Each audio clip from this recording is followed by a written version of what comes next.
Hello friends, Rabbi Cukierkorn from Temple Israel here to talk with you about this week's Torah portion, Bamidbar, the first Parasha in the book of Bamidbar, fourth book of the Torah. Bamidbar is in the desert. It's interesting because when we think about a desert, we think about a total wasteland, like a place with sand and sand and more sand, like the Sahara. The image we have of the Sahara, with dunes and more sand. And yet, that in Hebrew is not Midbar, that is Demama. Midbar in Hebrew is an area that could be habitable, people could be there, but just not habitable yet.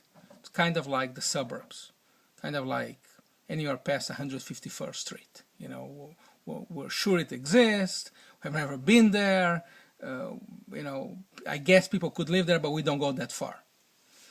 And the desert, and interestingly enough, this desert, this Midbar, is the place, the Hebrew word, the root of it is Dalet Bet Resh, from Dibur, from speaking.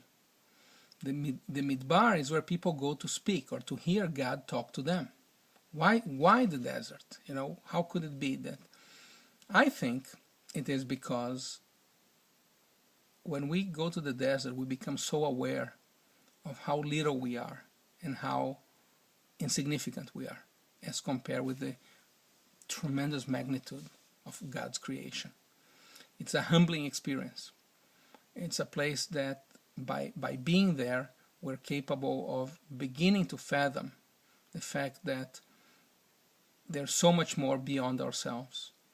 And only when we can humble ourselves and be cognizant of the fact that there is something above us, that we don't control our universe. Once you are in the desert, you are in God's hands, because without God's help, and maybe other people's help, you will certainly perish.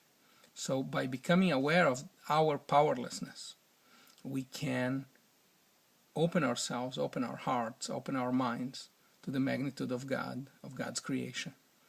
And I think that's why it all starts in the desert. After leaving Egypt,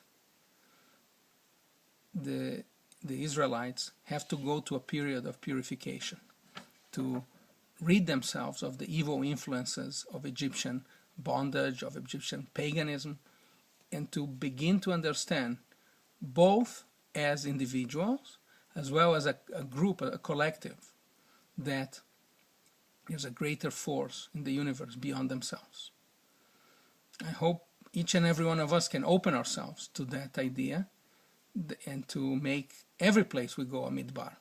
Maybe our next vacation we'll go see somewhere grandiose. We don't have that many deserts around here, but we have certainly fantastic mountains and rivers. Become aware of the magnitude of God's creation. Shabbat Shalom. Looking forward to seeing you. Always Fridays at 6 o'clock. Go to our website, www.templeisraelkc.org, to see all the good stuff we're doing. Shabbat Shalom. Bye-bye.